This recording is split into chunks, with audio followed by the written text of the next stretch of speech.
Todos, estamos aqui para apresentar o trabalho de cálculo 3 do curso de Engenharia de Produção do professor Vinícius Daré, e o nosso tema é coordenadas polares. O nosso grupo é constituído pelos alunos Danilo Padovan, João Vitor Arantes, Caroline Colantônio, Larissa Sarzi, Mariana Simões, Matheus Centevil, Raquel Estela e Thales Rodrigues.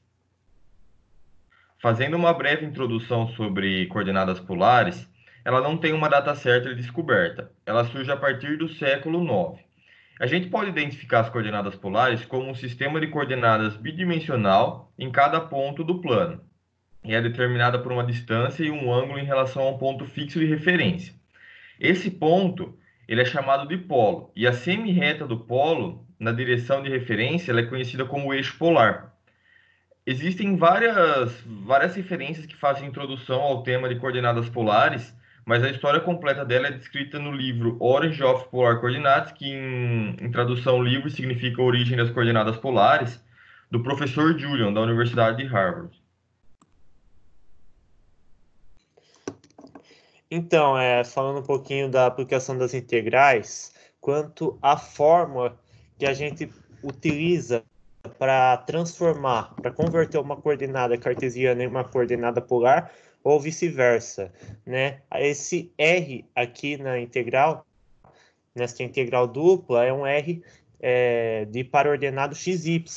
Quanto aqui neste outro lado da equação, a gente teria um R de coordenada R cosseno θ e R seno θ, né? Mas ele também pode ser descrito desta outra forma.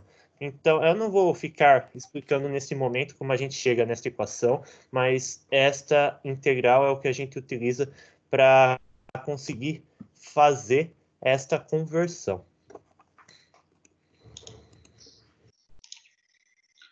Bom, agora falando um pouco sobre o desenvolvimento, a gente pode utilizar coordenadas polares para expressar curvas, assim como fazemos com as coordenadas cartesianas, normalmente expressas em R em função de θ.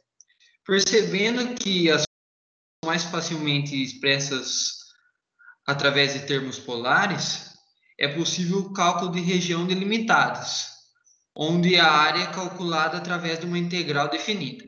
Dessa maneira, as coordenadas polares são aplicadas na engenharia para o cálculo da área da curva polar, mas a regra mais simples da polar é o setor circular compreendido pelo raio do círculo, que através da fórmula da área, π vezes raio ao quadrado, muito usada no centro geométrico e centro de massa, acaba encontrando a área de meio, raio ao quadrado, B menos A de todo o círculo.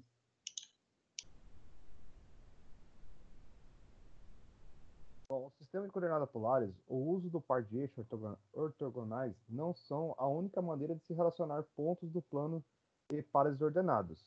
Existe um sistema muito útil, que o ponto fixo é um sistema chamado como coordenadas polares. Segundo Bohr, matemático, 1974, o físico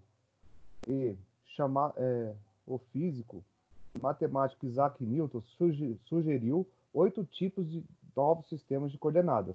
Dentre as que ele sugeriu, destacou-se a 7ª maneira, conhecida hoje como sistema de coordenadas polares. Apesar do plano cartesiano ser o mais utilizado, há algumas curvas no plano que, se utilizamos o sistema, irá nos facilitar e encontrar a determinada área. Devemos sempre utilizar o cálculo quando tiver uma região circular, dado pela fórmula A ao quadrado, B ao quadrado, que é igual a C ao quadrado. E principalmente quando o domínio for uma região circular, domínio que é igual a ao quadrado, B ao quadrado, igual a C ao quadrado.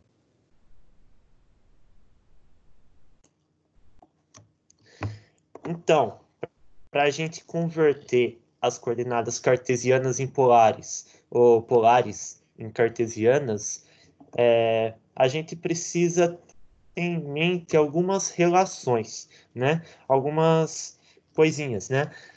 Primeiro, o que a gente tem que começar sabendo? A gente tem que entender que no sistema de coordenadas cartesianas, a gente tem um par ordenado que pode ser representado por x e y, né?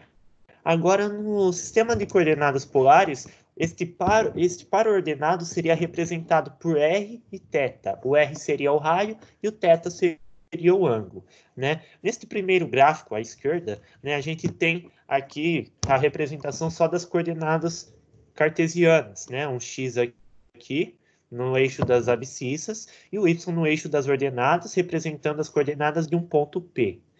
Aqui, neste outro gráfico à direita, aqui, a gente incluiu os valores das coordenadas polares. A gente tem o R, né, que seria o raio, e o θ, o ângulo, né? Então, a partir disso, a gente consegue tirar algumas relações que a gente consegue transformar uma coordenada cartesiana em polar e vice-versa, né? A gente, com esse R aqui na hipotenusa desse triângulo retângulo, a gente consegue, pelo teorema de Pitágoras, relacionar R quadrado é igual a x quadrado mais y quadrado. Fazendo essa conta, a gente tem que R é igual a raiz quadrada de x quadrado mais y quadrado, né? Ainda pela trigonometria, a gente consegue exprimir outras relações através desta figura daqui. Se a gente pegar este ângulo θ, por exemplo, pegar o cosseno desse ângulo, vai ser o cateto adjacente pela hipotenusa, a gente vai ter que cosseno de θ é x sobre r. Se a gente isolar o x, a gente vai ter que x é igual a cosseno de θ. No caso, se pegar o seno, por exemplo, vai ser o cateto oposto pela hipotenusa, vai ser o y, né, que é a altura, dividido pelo raio, e y, sendo isolado, a gente tem que ele é r vezes seno de θ. A mesma coisa a gente pode fazer para tangente, que seria cateto oposto pelo cateto adjacente, né, y sobre x. Isolando o θ, a gente teria o arco tangente de y sobre x, né? E aí, tendo como base essas relações trigonométricas, a gente consegue fazer a conversão de uma coordenada, como já foi dito, de polar para cartesiana e vice-versa. Bom, agora um exercício exemplificando tudo isso. Nós temos aqui a integral dupla, né? Na primeira integral de menos a e na segunda integral que vai de menos raiz quadrada de a ao quadrado menos x ao quadrado até a raiz quadrada de a ao quadrado menos x ao quadrado dy dx. E a gente tem que transformar primeiro essa coordenada cartesiana em uma coordenada polar. Então, a gente faz aqui um sisteminha para transformar ele, e a partir disso nós calculamos a integral, que o resultado dá 2πr vezes a ao quadrado sobre 2. E aqui tem a imagem de como fica o gráfico expressado em coordenadas polares.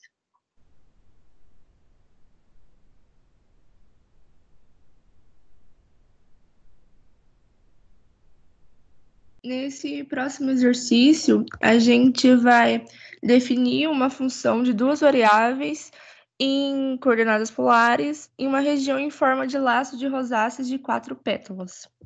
Primeiramente, precisamos substituir f dA na integral dupla, sendo f r de seno de θ e dA r de θ dr. Fazendo essa junção, fica r ao quadrado, seno de θ, dr dθ. Logo após, vamos delimitar a integral e colocar seno de θ em evidência fora da integral r.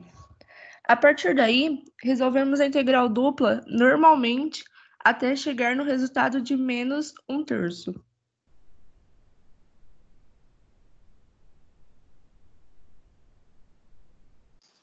Bom, aqui nós temos um pouco da aplicação prática de uma coordenada polar.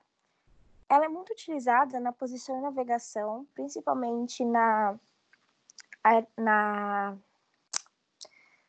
aeronáutica, tanto que nas aeronaves sempre tem aquele visorzinho mostrando como se fosse uma bússola as coordenadas e onde eles estão.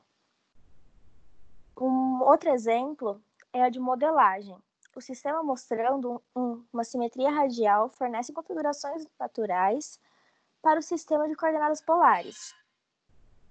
Isso pode contribuir na equação do fluxo de água subterrânea aplicada num poço, que eles possuem força radial e também incluem campos gravitacionais que obedecem à lei do quadrado inverso. Também podem ser aplicadas nos sistemas de para antenas de rádio e para o funcionamento de microfones padrão pickup. Bom, aqui nós temos nossas referências e é isso.